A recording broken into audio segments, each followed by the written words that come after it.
Hey everybody, welcome to Here's Out. I'm Patrick. And I'm Paul. And we're here to talk about Halloween spooky music. Quite literally, we're going to talk about the best horror movie music that we can think of. It's an interesting topic, Paul. We are doing it as part of what month of the year? Spooktober!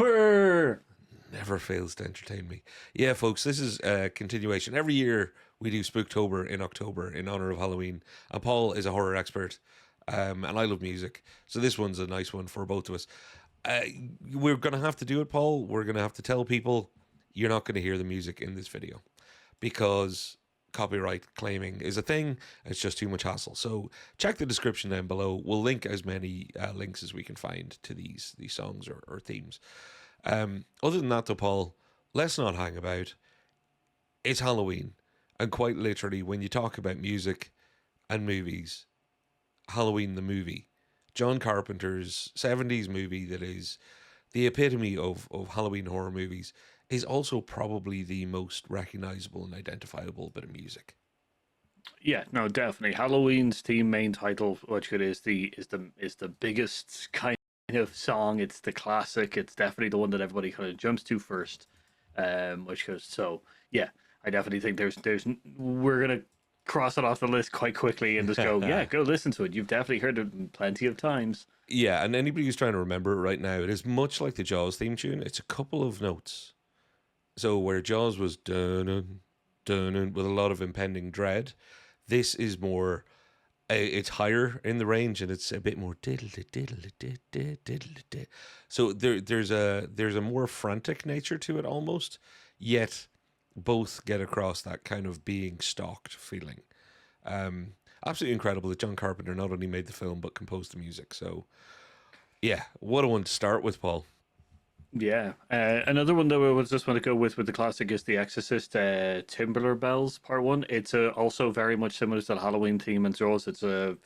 Turns a very sweet sounding thing, incredibly sinister kind of thing. Just want to get that out there as well. Oh no, Tubular Bells, Mike Oldfield, that was huge. It just incredible. Again, I wish we could play it for people, but most people will know it. Check out the link below. It is frantic keys. Again, in the same way, it kind of takes Carpenter's work and then adds energy to it almost. Again, since we're getting the classics out of the way, Paul, I think Psycho, where you move from piano to strings, it's orchestral, it's beautiful. The main theme for Psycho is just amazing. Everybody thinks of the re re re re, which is strings being pulled. But the build up to it, the orchestral movement, and then when that happens, the come out of it where it's like dun dun dun dun. Yeah. People reduce Psycho to a shower scene and a stabbing noise, as people would refer to it. Pretty much. But it says a lot for how good that piece of music is that people think of that as a stabbing noise. Incredible movie, absolutely incredible theme.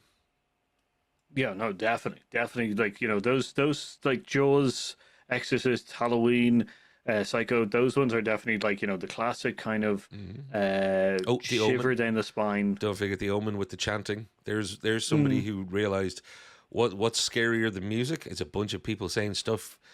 They're not in robes. They were probably in a studio somewhere. But in my head, they're a bunch of old creepy people in robes chanting away.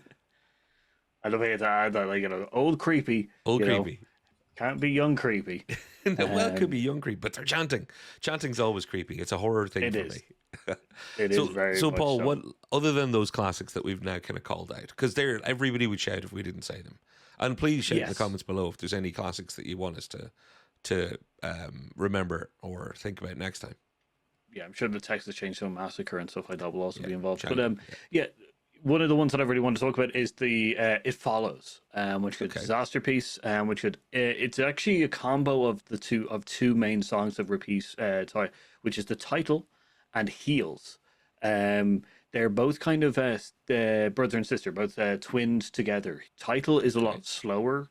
It's a lot slower. It definitely emphasizes essentially chasing. It's actually an homage. Title and Heels is actually an homage to John Carpenter's Halloween, which is why I wanted to bring it, because it follows is essentially about something continuously stalking you over and over again.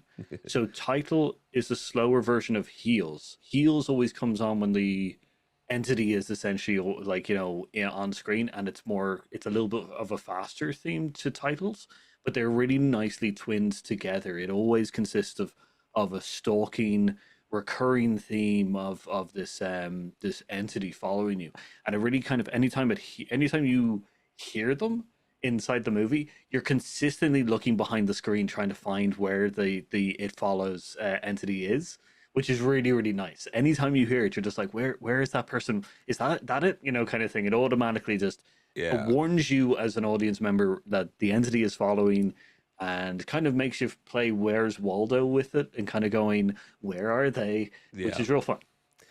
Oh, well, and that's the great thing. The reason music and score and sound in general is so important to horror, or the absence thereof when it comes to some movies, it's obviously, it is a huge part of the pie of building tension.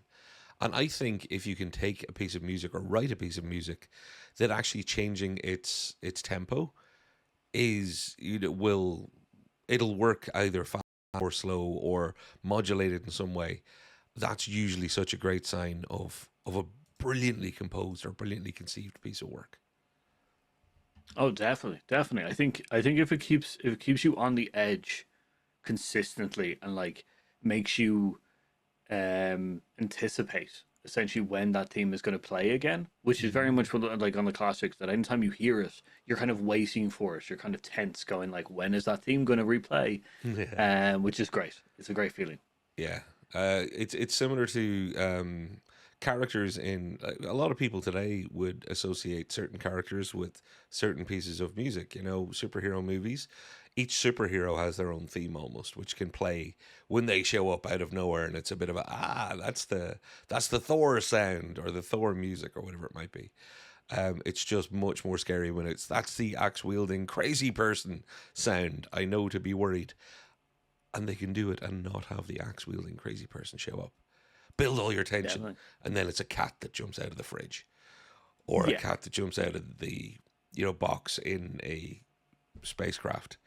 Yeah, Alien. I don't remember. I honestly, other than the wonderfully spooky intro for Alien, I never really associate Alien with a particular theme outside of its credit. So that's why I kind of didn't include it here. I definitely understand that. So, Paul, can I throw in a curveball? Oh yeah, go for it. Gremlins. Not going to bury the lead. Gremlins. A lot of people wouldn't consider it a horror movie. I say watch it at a young enough age. It's a horror movie. At least, yeah, exactly. We do have previous with it, Paul. Absolutely. Yeah. The funny thing for me about Gremlins is people go, "Oh, what music?" They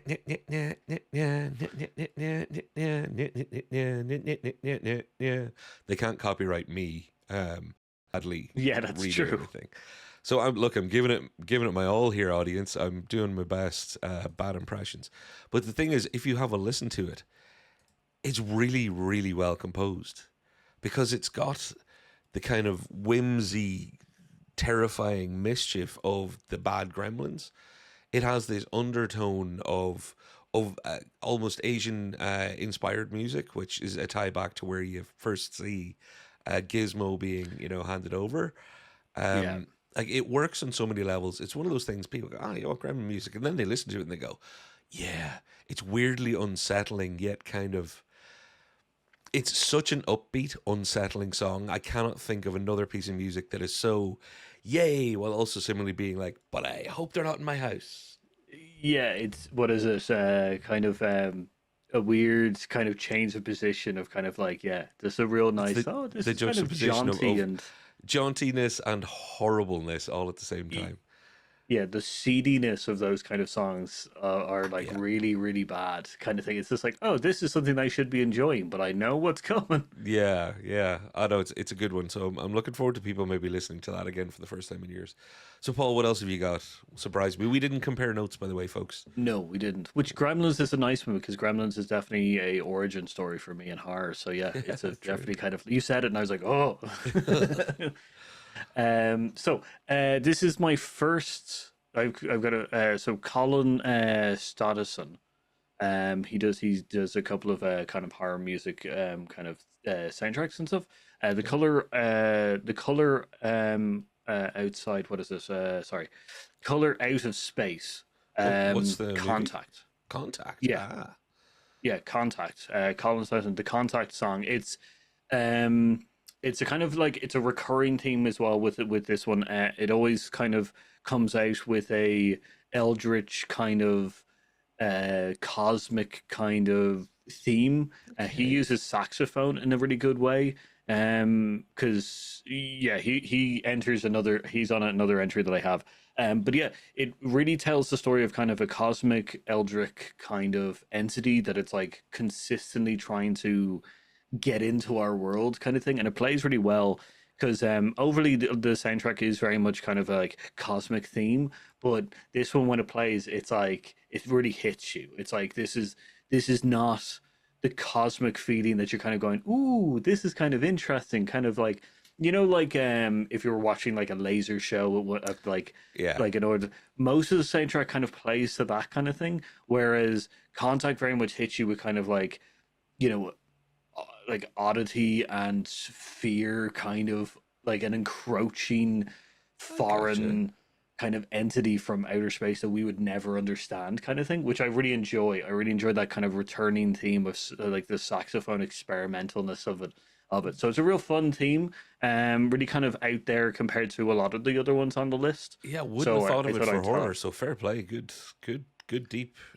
That's lateral thinking, people. That right there. So yeah, I thought it was a good one.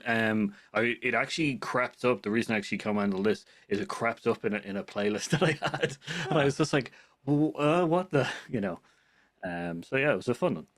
So, well, do you want to give the one that's related to it while you're talking about that composer? Yeah, it's Hereditary. Uh, Reborn. Yeah, the Reborn song on the thing, which is it's the, as you said, the chanting one. It's the one that like you will hear throughout. You will hear the chanting constantly here throughout the movie. And then it's only not until the end that you actually hear like the full song kind of thing, which is really yeah. nice. It like teases you with with what's going to happen, with the chanting consistently coming back every now and again when something horrible happens and stuff. And then at the end you get the full blown song, which is a nice one. Once again, he Colin Statison really plays well with kind of yeah, like as I said, saxophone experimental for cosmic entities, Yeah. uh what is it, Gregorian chanting for like the hereditary. So it's a really nice kind of like difference in his styles. I know we're supposed to be talking about composed score here as opposed to soundtracks, but can I Hmm. just take a slight deviation to say sometimes buried in a song will be almost a composed piece that would work so well. And Yeah, I'm bringing it up again in Spooktober, Scream. Now there is a score for Scream and there is a main yeah, theme, etc. And it's fine, it's good. But that franchise used Nick Cave and the Bad Seeds, or is it just Nick Cave? The Red Right Hand. Red Right Hand. But yeah. because that song has one thing that very few songs have, other than the X Men original animated theme, good use of a big bell smash. If you've got a Oh big yeah. bell, and that Red Right Hand again, it'll be linked down below. But there is a perfectly timed, perfectly for horror, spooky, just dung, do do do do do do.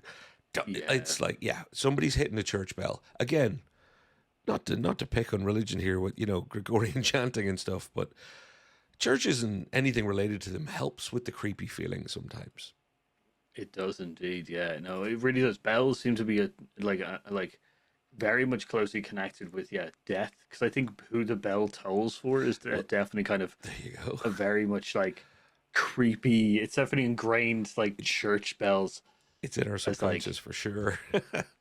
So yeah, I know I cheated, and I'll be honest with you, I then "Huh, cheated even further, and I was like, I wonder if I can bring up the main theme song, even though it's just some guy's song. It's called "Bad Things." True Blood. Do you remember? I want to do bad things with oh you. yeah, I've never heard a song that was so perfectly tied or perfectly used for the style of TV show. And I don't think it was commissioned for the show. I think it was just one of those that perfectly fits with our southern aesthetic. And also the fact that it was a raunchy blood vampire sucking show thing. I don't even know how to describe it. It was, swords and sandals, except this time it was blood and boobs. That's what True Blood was. But that's interesting because you just reminded me of Lost Boys. People Are Strange, because that's the opening theme to that, and it really tells you, like, it really sets the mood. Just because you just throw vampires and also like I guess a band song kind of thing. Yeah. Which is interesting because actually my next one is also like that. But Lost Boys, very much People Are Strange, is very much that kind of thing, which, like, I don't think it's obviously not set for the movie, but chosen as a great opener. So now that I've cheated, you get us back on track. Well, actually, no, this is the last cheat one as well, kind of thing. It's Suspiria. I cannot pronounce this name of this thing. SU. Yes, it is. Suspiria. Suspiria. Yeah. So there's two kind of songs which I'm specifically taking. So there's a remake. There's a 2018 remake with Thom Yorke doing the song, but I'm actually choosing the 1977 Goblin version of the song. So just to kind of like give Thom Yorke his dues, he remakes the main theme in a kind of nice, kind of melodic, haunting kind of thing, but it's very Thom Yorke. It's very kind of Radiohead haunting. Yeah, his style kind of thing. Whereas the 1977, the original Goblin, which was Suspiria theme, it feels a little bit more rougher. It's similar in hauntiness, but the vocals to it is actually a lot more gruffer. It's a lot more kind of like lower and like gravelier and stuff like that. And it's very much hard to understand kind of what they are, what the singer is saying, which makes it kind of very sinister. Yeah. And with that movie kind of being, an expert, like, kind of a theater show being kind of cursed and kind of, what weird things going on. It definitely kind of plays to the overall theme of that movie where you can barely hear what the person's saying, which makes it even creepier because you're really trying to lean into it. And then the overall music is just kind of haunting and weird and theatrical thing. So it's like, it's a nice one. Cool. Well, Paul, have you got any more? No, that's my last one. Honorary mentions is probably the theme song from Stranger Things. I think that's a very good one, and I think in November the latest season's coming out, so might as well get it in there. Absolutely, and I will just like to say then, in the real world, the scariest Halloween kind of sounds or theme songs is an ice cream van. Because I heard one the other day and it was not warm outside. And, they do that Pop Goes the Weasel thing while they're driving and it goes out of, you get the Doppler effect and it's all very, ugh. That, and any time you hear a fair, carnival or circus play music that is playing at slightly the wrong pitch, key and speed. Yeah. That's essentially real world horror for me. I'm always looking for the killer clown at that point. Oh, definitely. It has definitely ruined a lot of, like, circus-based kind of entertainment, and so. But how can they keep making it so creepy in the real world? Anyway, yes, Paul, bring us to wrap up. I'm sorry. So let us know what you thought of our picks, which is in the comments down below. As I said, we'll try to get some of the links down there as well, so you can have a listen to them before you judge them. If you have any recommendations for any themes, which is from horror movies, let us know down below as well. That'd be great. Which is also, of course, like, subscribe, ring that notification bell. Yeah. Do the YouTube shuffle. And I would just like to say, for the month it's in it, Paul, I've been Patrick. I've been Paul. We've been Hear Us Out, and Paul's going to say goodbye with what month it is. It's Spooktober! Love you all. See you soon. Bye.